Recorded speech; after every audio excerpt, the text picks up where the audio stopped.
Let's continue students. Video number 2। Topic हमारा वही है, पार्टीशन ऑफ ए सेट। अब पार्टीशन ऑफ ए सेट पे मैंने आपको 3 एग्जांपल्स बताए हैं और डेफिनेशन बताई है। अब आपको मैं एग्जांपल नंबर 4 करवाने जा रही हूँ और एक और हमारा एग्जांपल नंबर 5 है जिसमें हमने मिनिमम सेट्स फाइंड आउट करने हैं। ठीक है, माइंड सेट फाइंड आउट करने हैं। तो अब हम पहले एग्जांपल नंबर 4 करते हैं। एग्जाम्पल नंबर 4 में क्या बोल रखा है, आपको खुद अपनी तरफ से एक ऐसा एग्जाम्पल देना है इक्विवेलेंस रिलेशन का जो डिवाइड करता है सेट को पेयर वाइज डिसजॉइंट सबसेट्स में। ठीक है, डिसजॉइंट सबसेट्स पता ही है आपको, जिनकी इंटरसेक्शन क्या आएगी, फाई आएगी। तो मैंने एग्जाम्पल नंबर 4 आपको स्टार्ट करवाने जा रही हूँ। एग्जाम्पल नंबर 4 की स्टेटमेंट मैंने लिखी हुई है, देखो।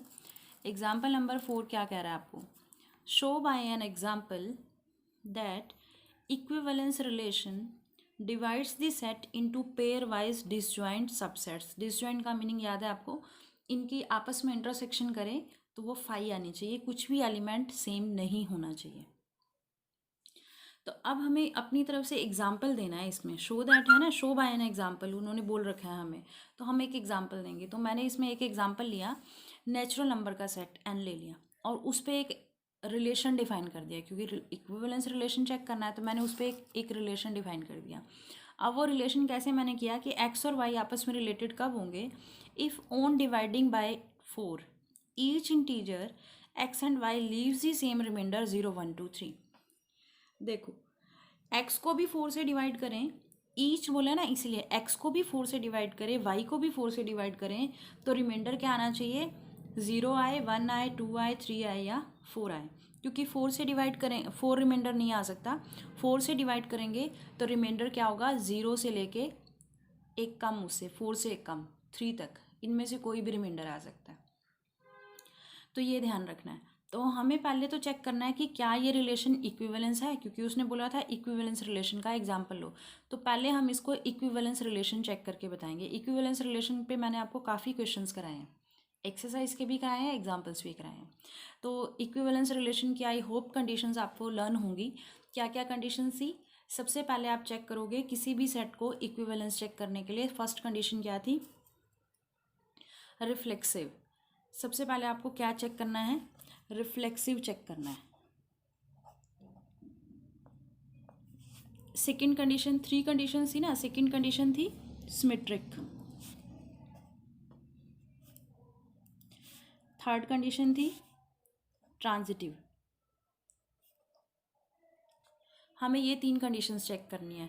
तो रिफ्लेक्सिव में क्या था, खुद का खुद के साथ रिलेशन, ए का ए के साथ रिलेशन। ठीक है, तो अब खुद का खुद के साथ रिलेशन है, देखो ये रिफ्लेक्सिव तो बन जाएगा कैसे, खुद का खुद के साथ रिलेशन है, कोई भी नंबर उठाओ। उन्होंने क्या बोला था, वो नंबर को जब हम 4 से डिवाइड करें तो रिमाइंडर या तो 0 आए या 1 आए या 2 आए या 3 आए, इनमें से कोई एक आना चाहिए। ठीक है, तो जब हम x को x के साथ रिलेशन देखेंगे, मान लो मैंने x कोई भी एक नेचुरल नंबर उठा लिया, जब हम उसको 4 से डिवाइड कर रहे हैं तो आप रिमाइंडर चेक करो, a को भी 4 से डिवाइड करके जो रिमाइंडर आएगा उस, ये भी तो सेम a है, इसको भी तो 4 से डिवाइड करके वही सेम रिमाइंडर आएगा। अब सपोज मैंने a को सपोज कर लिया, हम a 10 ले लेते हैं, तो दोनों जगह a को मुझे 10 ही लेना पड़ेगा ना, x रिलेशन y देखना है। तो मैंने क्या ले लिया, इसको भी 10 ले लिया, इसको भी 10 ले लिया। अब इस वाले 10 को 4 से डिवाइड करो, 4 2 ज़ा 8, तो कितना रिमाइंडर आया, 2। अब इस वाले 10 को करोगे तब भी तो 2 रिमाइंडर आएगा। तो उसने यही तो बोला है कि ये दो एलिमेंट आपस में कब रिलेटेड होंगे, जब इन दोनों को अलग अलग, यानी इसको अलग से 4 से डिवाइड करें, इसको अलग से 4 से डिवाइड करें, तो रिमाइंडर सेम बचना चाहिए। यानी इसको 4 से डिवाइड करने से अगर रिमाइंडर 2 आ रहा है तो इसको भी 4 से डिवाइड करने से रिमाइंडर 2 ही आना चाहिए। क्लियर, तो रिफ्लेक्सिव तो ऑलरेडी हो ही जाएगा ऑटोमेटिकली, तो ये रिफ्लेक्सिव हो गया। अब सेकंड कंडीशन क्या चेक करनी थी, सिमेट्रिक। सिमेट्रिक कब कैसे चेक करते थे सिमेट्रिक हम लोग, याद है आपको, सिमेट्रिक कैसे चेक करते थे,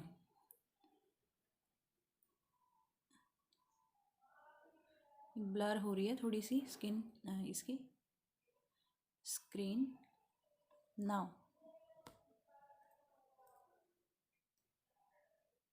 नाउ इट्स क्लियर। सिमेट्रिक की कंडीशन देखो, सिमेट्रिक में अगर ए बी से रिलेटेड है, इफ़ अगर ए और बी का रिलेशन है तो देन हमें क्या प्रूफ करना था कि बी भी ए से रिलेटेड हो जाए, ये सिमेट्रिक होता है। अब देखो हम लोग लेके चल रहे हैं सिमेट्रिक पे, एक एग्जांपल लेते हैं कि a is related to b. अगर ए बी से रिलेटेड है तो अभी हमने किया है कि रिलेशन की कंडीशन क्या किया है हमने, रिलेशन की कंडीशन हमने की है, क्या रिलेशन की कंडीशन की है कि ए को भी 4 से डिवाइड करें और बी को भी 4 से डिवाइड करें तो सेम रिमाइंडर आना चाहिए दोनों को डिवाइड करने से, ए को भी और बी को भी।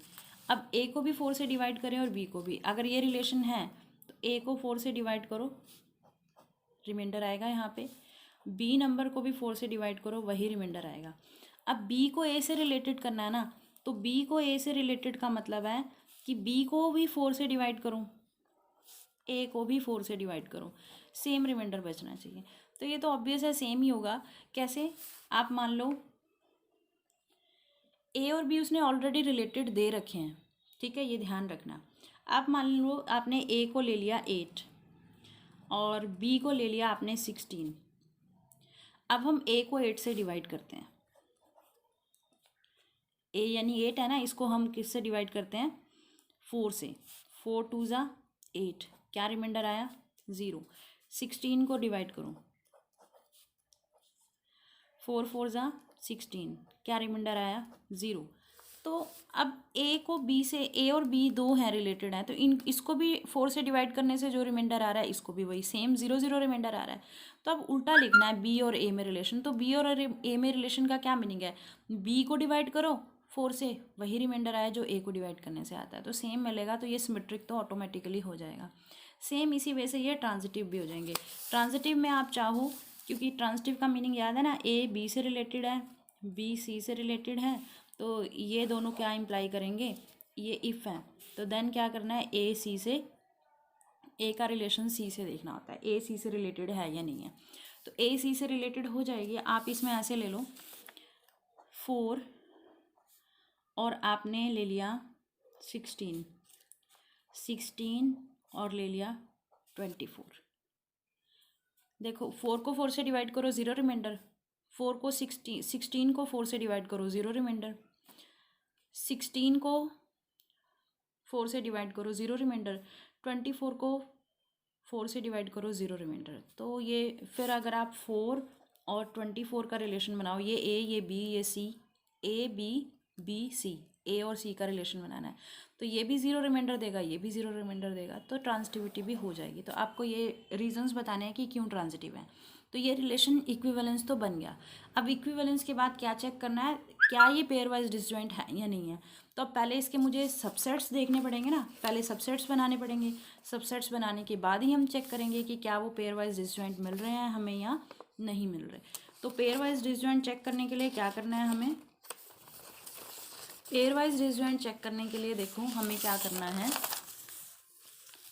पेयर वाइज डिसजॉइंट चेक करने के लिए आपको क्या करना है, आपको करना है सबसे पहले तो उसके सबसेट्स बनाने हैं। सबसेट्स होंगे तभी तो हम उसकी कलेक्शन चेक कर पाएंगे कि क्या वो है या नहीं है पेयर वाइज डिसजॉइंट, तो तभी इंटरसेक्शन तो तभी लेंगे।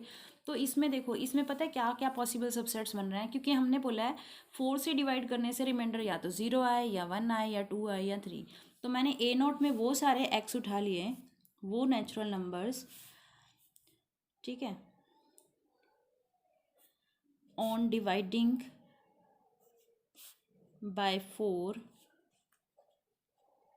गिव्स रिमाइंडर 0, ठीक है।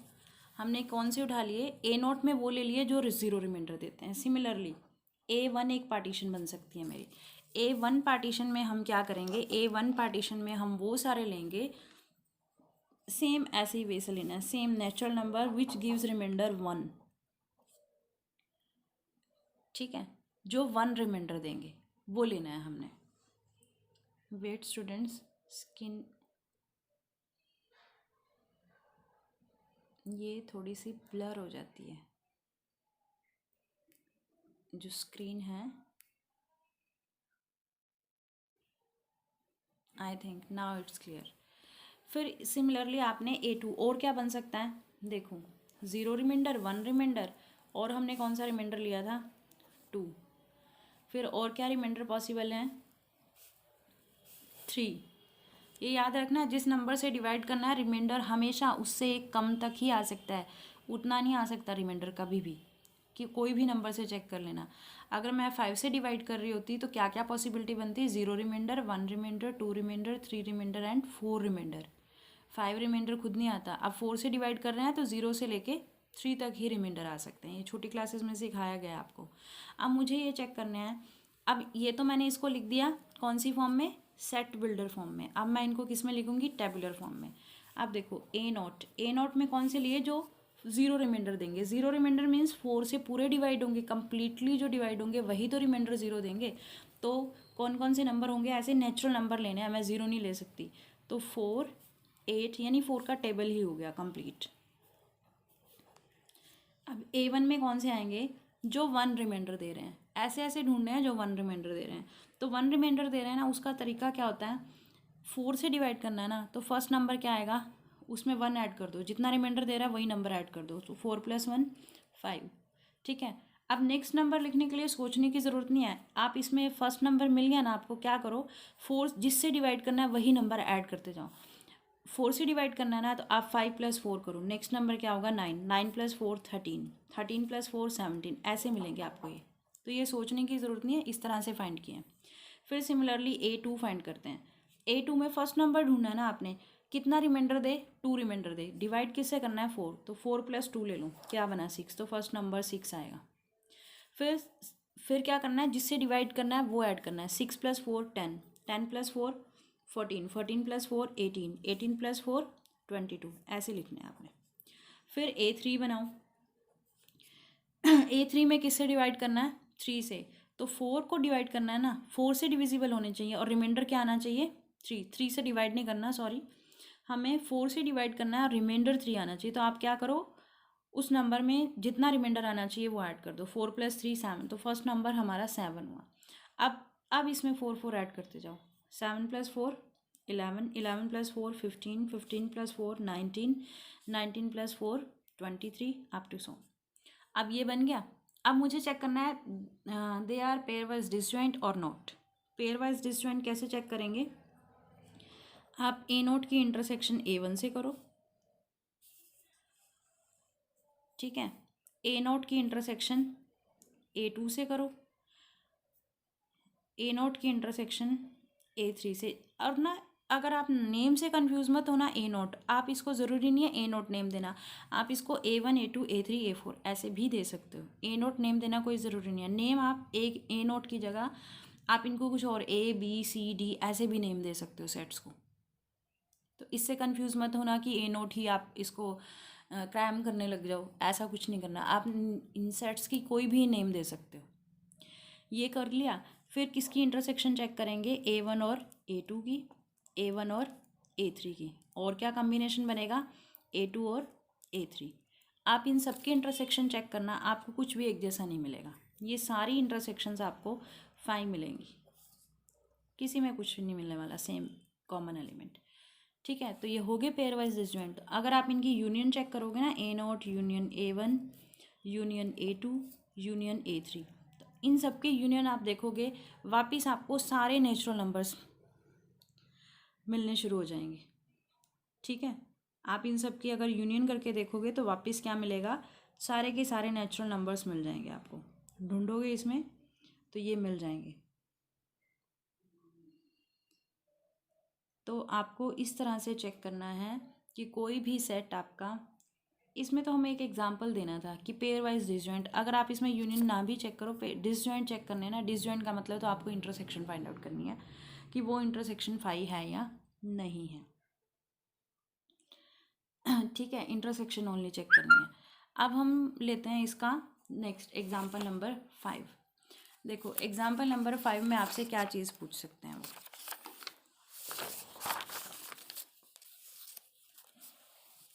नाउ एग्जाम्पल नंबर 5 देखें।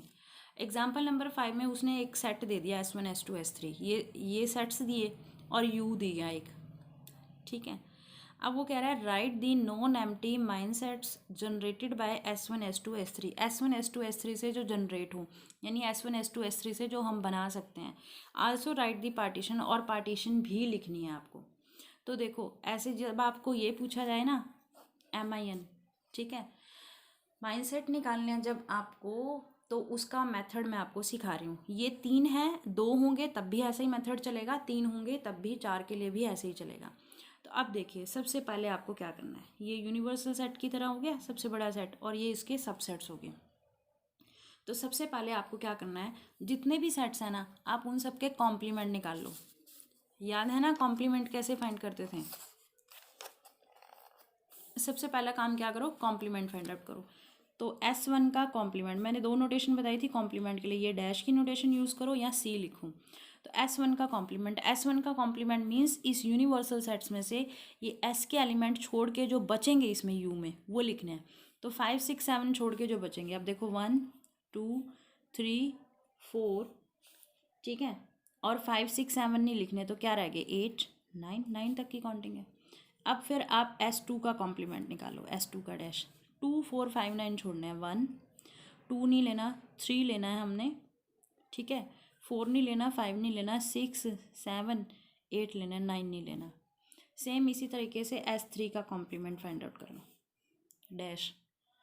तो S3 में क्या लेना है, 1 ले सकते हैं, 2 ले सकते हैं, 3 4 5 6 नहीं लेना है, 7 ले सकते हैं, 8 9 नहीं लेना है हमने, ठीक है। तो S3 के कॉम्प्लीमेंट में 1 2 7 आ गया।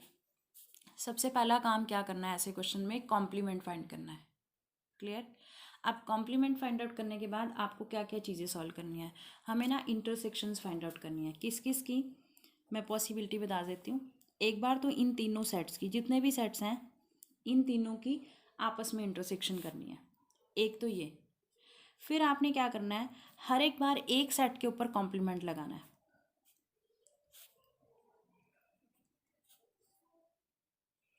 हर एक बार देखो, पहले मैंने S1 पे कॉम्प्लीमेंट लगाया, इन दोनों को एज इट इज़ लिखा। अब मैं किस पे कॉम्प्लीमेंट लगा रही हूँ, S2 पे, ये एज इट इज़। अभी फाइंड इनको करेंगे, पहले मैं आपको बता रही हूँ कि क्या क्या फाइंड करना है आपको। अब देखो एक बार S1 पे कॉम्प्लीमेंट हो गया, S2 पे हो गया, S3 पे, जितने भी सबसेट हैं सब पे एक एक बार कॉम्प्लीमेंट आना चाहिए, आ गया।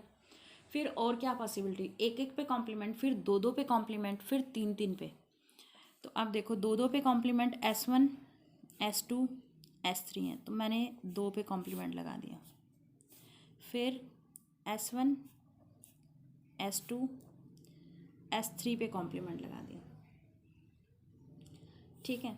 फिर मैंने क्या किया, दो दो के ही तो लेने हैं। अब S1 के साथ तो पॉसिबिलिटी ख़त्म होगी, अब किसके साथ पॉसिबिलिटी रहेगी, S2 और S3, इन दोनों पे कॉम्प्लीमेंट, ठीक है। तो दो दो के कॉम्प्लीमेंट के ऊपर तो कितनी पॉसिबिलिटी आएंगी, ये 3 ही आएंगी। फिर एक ही पॉसिबिलिटी रहेगी, तीनों पे कॉम्प्लीमेंट, इंटरसेक्शन S3, तो तीनों पे कॉम्प्लीमेंट। समझ आया? 3 के लिए आपको ये सारी चीज़ें फाइंड करनी है, पहले इन तीनों की इंटरसेक्शन, फिर एक एक के ऊपर कॉम्प्लीमेंट, बाकी 2 एज इट इज़, फिर दो दो पे कॉम्प्लीमेंट, एक एज इट इज़, और फिर तीनों पे कॉम्प्लीमेंट, और कोई पॉसिबिलिटी नहीं बनती है। तो पहले मुझे ये सारी चीज़ें सॉल्व करनी है, आप देखते रहते हैं। देखो S1 S2 S3, ये S1 है, ये S2 है, ये S3। अब हमें 2 की तो सीखी, 3 की भी सीखी थी हमने इंटरसेक्शन, बाय द वे इसी चैप्टर में। तो अब देखो 3 की इंटरसेक्शन कैसे करनी है, S1 की S2 और S3 तीनों में देखो क्या एक जैसा, ऐसा एलिमेंट ढूंढना जो तीनों में होना चाहिए। 5 5 5 तीनों में है एक जैसा, देखो 5 ऐसा है जो S1 में भी पड़ा है, S2 में भी पड़ा है, S3 में भी पड़ा है, तो यानी और कोई एलिमेंट नहीं है एक जैसा। 6 इसमें है, इसमें है, इसमें नहीं है। 9 इसमें है, इसमें इसमें नहीं है, तो ऐसा है। तो एक ही एलिमेंट ऐसा है जो तीनों में है, तो S1 intersection S2 intersection S3 का आंसर क्या आ जाएगा, 5। अब मुझे किस किस की इंटरसेक्शन करनी है, S1 का तो कॉम्प्लीमेंट, ठीक है। देखो ये S1 का कॉम्प्लीमेंट, और S2 और S3 यही लेने हैं, इसकी S1 का कॉम्प्लीमेंट, S2 S3। अब देखो इन तीनों में क्या कोई एक जैसा है, तो ध्यान से ऑब्जर्व करो। कि क्या इन तीनों में कोई भी एलिमेंट एक जैसा मिल रहा है हमें या नहीं। देखो 4 इसमें भी है, 4 इसमें भी है, 4 इसमें भी है, एक तो आंसर में आ जाएगा 4। और कोई एलिमेंट 9 इसमें भी है, 9 इसमें भी है, 9 इसमें भी है, तो हमारा आंसर क्या आ जाएगा 4 एंड 9। इस तरह से तीनों में होना चाहिए। अब देखो S1 S2 का कॉम्प्लीमेंट और S3, आप इसको यहाँ पे भी लिख सकते हो, आप यहाँ S1 की वैल्यू लिखो, यहाँ S2 के कॉम्प्लीमेंट, यहाँ S3, ऐसे भी चेक कर सकते हो या ऑब्जर्वेशन से चेक कर लो। तो अब हम S1 को लेंगे, S2 का तो कॉम्प्लीमेंट इसको लेंगे और S3 को लेंगे, ठीक है, इन तीनों सेट्स को। अब इन तीनों सेट्स में मुझे चेक करना है कि क्या इनकी इंटरसेक्शन आने वाली है। देखो इनकी इंटरसेक्शन क्या क्या लेना है मुझे, S1 तो लेना ही है और S2 का कॉम्प्लीमेंट और S3। तो S1 क्या है 5 6 7, S2 का कॉम्प्लीमेंट, S2 का कॉम्प्लीमेंट अभी हमने फाइंड आउट किया था, S2 का कॉम्प्लीमेंट था 1 3 6 7 8 और इंटरसेक्शन S3 के साथ 3 4 5 6 8 9, ऐसे भी लिख के कर सकते हो। आप इसको ऑब्ज़र्व करो, आप इसको ऑब्ज़र्व करो तो देखो क्या इनमें कुछ भी एक जैसा दिख रहा है, 6 6 6, ठीक है, S2 पे कॉम्प्लीमेंट है और ये, तो इनमें 6 के अलावा तो कुछ और नहीं है। देखो 7 इन दोनों में है, इसमें नहीं है, 8 इन दोनों में है, इसमें नहीं है, तो फिर एक ही आया ना ओनली, तो क्या आया हमारे पास 6, तो हम इसका आंसर क्या लिख लेंगे यहाँ पे 6। सेम इसी वे से आपने सारी इंटरसेक्शंस फाइंड आउट करनी है, इंटरसेक्शन आपको आती हैं, तो मैं डायरेक्ट इनके आंसर लिख रही हूँ। तो अब इनकी इंटरसेक्शन क्या आएगी, S1 intersection S2 intersection S3 complement, इनमें एक जैसा कुछ भी नहीं मिलेगा, तो इसको ऐसे लिख दो या ऐसे लिख दो। फिर दो की इंटरसेक्शन जब आप चेक करोगे तो इसमें 3 और 8 आएगा। सेम इसी वे से इसी इंटरसेक्शन को चेक करोगे, इसमें 2 आएगा, इस इंटरसेक्शन को चेक करोगे 7 आएगा, इसको चेक करोगे 1 आएगा, ठीक है। तो ये आपके सारे माइंडसेट्स पॉसिबल लिख दिए मैंने। अब देखते हैं हम कि पार्टीशन चेक करनी है ना, तो पार्टीशन कैसे लिखनी है हमने, आल्सो राइट दी पार्टीशन। पार्टीशन लिखने के लिए क्या करना है, आपने जो जो ये आंसर्स आए हुए हैं ना वो सारे लिखने हैं पार्टीशन में, जो जो ये आंसर्स आए हैं आपके पास। तो देखो और पार्टीशन ध्यान रखना, ये सारे सबसेट्स हैं, तो पार्टीशन में क्या क्या लेने हैं आपने, इन सब की कलेक्शन को लिखना है। तो वो कलेक्शन डिसजॉइंट भी होनी चाहिए और वो कलेक्शन वापस यूनियन भी यही सेट बनना चाहिए। तो अब हमारे पास क्या है 1 2, ये 1 ये 2, फिर ये 3 8, फिर आपके पास है सिंगल 5 सिंगल 6 सिंगलटन 7, ठीक है, ये सारे आ गए आपके पास जो जो पॉसिबल हैं, और 4 और 9, ठीक। तो ये सारी आपकी पार्टीशन हमने लिख दी। अब आप देखो इनको ऑब्जर्व करो, आपको क्या लिखना है, ये सारी पार्टीशन लिख दी ना। अब आप इसको ऑब्जर्व करो, आपस में इनमें कुछ भी एक जैसा नहीं है। यहाँ पे 1 है तो 1 कहीं और नहीं मिल रहा, 2 है तो और कहीं 2 नहीं मिल रहा, 3 कहीं और नहीं मिल रहा, 4 एक ही जगह मिल रहा है, 5 भी एक बार, 6 भी एक बार, 7 भी, यानी रिपीट कहीं नहीं कोई हो रहा। तो ये पार्टीशन बन जाएगी क्योंकि इनकी इंटरसेक्शन क्या आ रही है, एक जैसी कुछ भी नहीं आ रहा है, इनकी इंटरसेक्शन 5 आ रही है, तो ये आपका क्या बन जाएगा पार्टीशन। तो आपको एक्सरसाइज के 1 to 4 क्वेश्चंस हैं, इस एक्सरसाइज 1.5 में 1 से लेके 4 तक क्वेश्चंस हैं, ये सारे आपको सिमिलरली इसी वे से करने हैं। और आपको इसमें कोई भी जो डाउट्स होंगे आप मुझे वो सेंड करोगे ग्रुप में कि हमें ये डाउट्स आ रहे हैं। पहले आप इन सबको सॉल्व करोगे, पहले वीडियोस को देखो अच्छे से, फिर इनको सॉल्व करो। और जब पहले आपने खुद से सारे क्वेश्चंस ट्राई करने हैं, अगर आपसे नहीं होंगे, कुछ आपको डाउट्स आ रहे हैं, तो आप मुझे ग्रुप में सेंड कर देना कि हमें ये डाउट्स आ रहे हैं, ठीक है।